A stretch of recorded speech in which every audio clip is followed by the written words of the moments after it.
É impossível não pensar na Amazônia como uma floresta imensa, virgem e praticamente intocada. Todo mundo sabe que por lá ainda vivem muitos povos indígenas, e a ideia que geralmente está na cabeça das pessoas é que eles sempre viveram em perfeita harmonia com a natureza, sem interferir muito e só pegando o que precisavam para sobreviver. Mas parece que essa visão meio romântica está bem errada. Não, na Amazônia não foram construídas pirâmides à la maias e astecas. Isso continua só na ficção. Mas as descobertas arqueológicas feitas nos últimos 30 anos indicam que, lá atrás, muito antes de Cabral desembarcar por aqui, os habitantes da floresta amazônica eram bem mais numerosos e avançados do que a gente costumava pensar. Por séculos, as pessoas têm falado sobre essas cidades e civilizações perdidas. No dia 20 de abril de 1925, o explorador britânico Percy Fawcett, seu filho Jack e o amigo Halleck Himmel deixaram Cuiabá, no Mato Grosso, rumo ao Alto Xingu. O objetivo? Descobrir a cidade perdida de Z, uma suposta civilização avançada que teria existido no meio da Amazônia. A pequena expedição desapareceu e ninguém sabe exatamente qual foi o destino dos seus integrantes. Essa ideia de uma Amazônia cheia de cidades perdidas e urbanizada, na verdade, é bem antiga.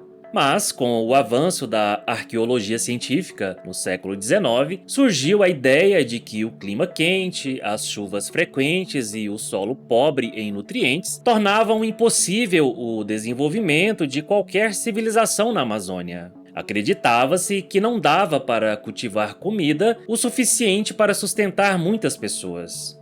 Entretanto, a partir dos anos 1980, essa visão começou a ser questionada. As descobertas começaram na foz do rio Amazonas, onde a arqueóloga americana Anna Roosevelt, da Universidade de Illinois, estava fazendo pesquisas. Ela estudou os chamados tesos, que são montes que foram em parte ou totalmente feitos pelo homem. Ela concluiu que uma população considerável, conhecida como Marajoara, construiu esses montes por volta do ano 1000. Os líderes tribais usavam esses tesos como fortalezas e postos de observação. Esse povo também foi o pioneiro na ideia de criar aterros para evitar inundações. A quantidade de artefatos encontrados nos locais arqueológicos sugere que cerca de 15 mil pessoas podem ter vivido por lá no século XVI. A mais de 2.000 quilômetros de distância da ilha de Marajó, lá no Acre, há uma outra evidência das civilizações antigas que existiram na Amazônia. São os geoglifos, desenhos geométricos que só podem ser vistos quando você olha do alto, como aquelas famosas linhas de Nazca, lá no Peru. Essas figuras mostram que, por volta do ano 1200, muitas pessoas viviam na floresta do Acre.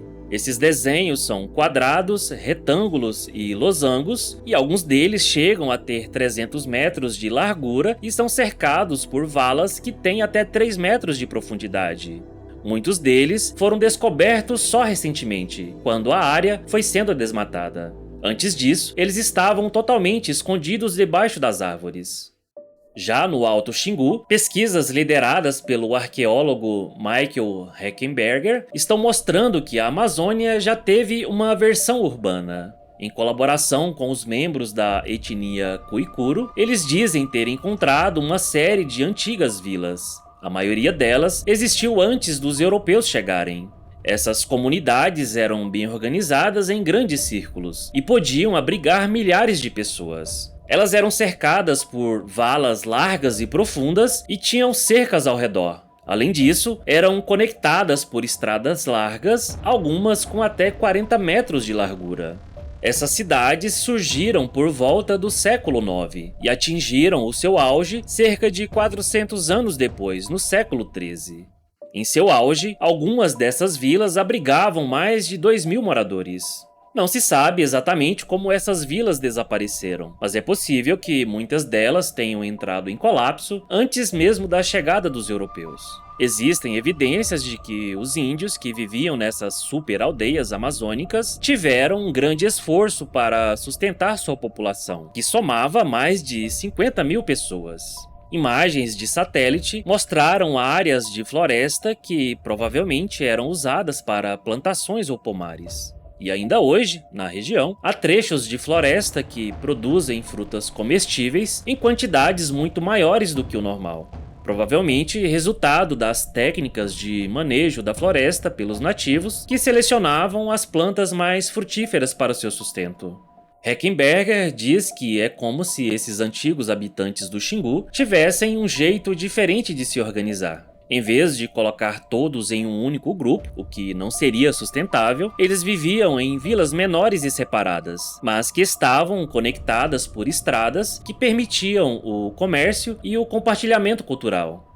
Esse grande povo não foi completamente extinto, e nem conquistado. No século XVI, doenças trazidas da Europa chegaram à região, dizimaram a população e acabaram com o modo de vida antigo. Os cuicuros não têm mais grandes cidades, mas preservam a língua e hábitos desse antigo povo. A cultura de mandioca e a falta de interesse pela caça foram algumas das heranças mantidas. Portanto, a floresta amazônica não era apenas uma floresta gigante e intocada. Na verdade, foi densamente povoada e até urbanizada por séculos antes que a história escrita da região começasse. Mas a questão é que os estudiosos, por muito tempo, fingiram que não haviam cidades antigas escondidas por aqui que realmente mereciam ser exploradas. O interessante é que essas comunidades prosperaram na mesma área onde o explorador britânico Percy Fawcett, que mencionamos antes, desapareceu enquanto procurava por sua cidade perdida de Z. Talvez ele estivesse no caminho certo afinal. Fawcett provavelmente ouviu falar do documento chamado Manuscrito 512. Esse manuscrito é a base da maior fábula arqueológica nacional e um dos documentos mais famosos da Biblioteca Nacional. Acredita-se que tenha sido escrito por um explorador português.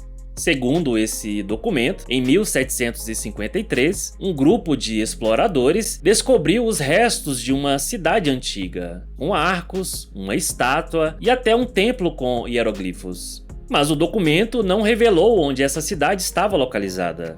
Então, Fawcett ficou super empolgado em encontrar essa cidade e a transformou em sua missão secundária, após o seu objetivo principal de encontrar a cidade perdida de Z. Ele fez algumas expedições para encontrar essa cidade, mas não teve sucesso. 5 anos depois, como já dissemos, Fawcett, seu filho Jack e o amigo Halleck Himmel desapareceram na selva do Mato Grosso. Parece que a comunidade científica finalmente abriu os olhos para os segredos escondidos na floresta amazônica. Sempre bom lembrar que todas essas novas descobertas e estudos ainda são preliminares, mas levam a crer que a Amazônia pré-Cabral abrigava muito mais gente do que se costumava imaginar. Os cientistas acreditam que nos próximos 10 ou 20 anos ainda vamos descobrir um monte dessas cidades, e algumas podem ser ainda maiores do que as que já descobrimos até agora. Os especialistas afirmam que seu trabalho de pesquisa está apenas começando e querem entender no futuro como funcionavam esses grandes centros regionais, como também entender em detalhes o que levou essas civilizações antigas a entrarem em colapso.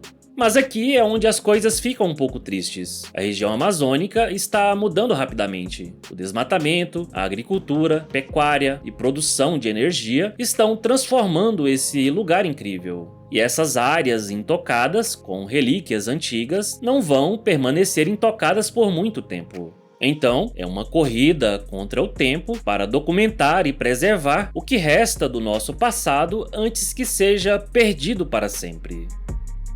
Se você gostou desse vídeo e aprendeu algo novo, deixe o seu like e se inscreva no canal. Isso não custa nada para você, mas é muito importante para nós. Assim, a gente continua trazendo esses vídeos interessantes e relevantes para você.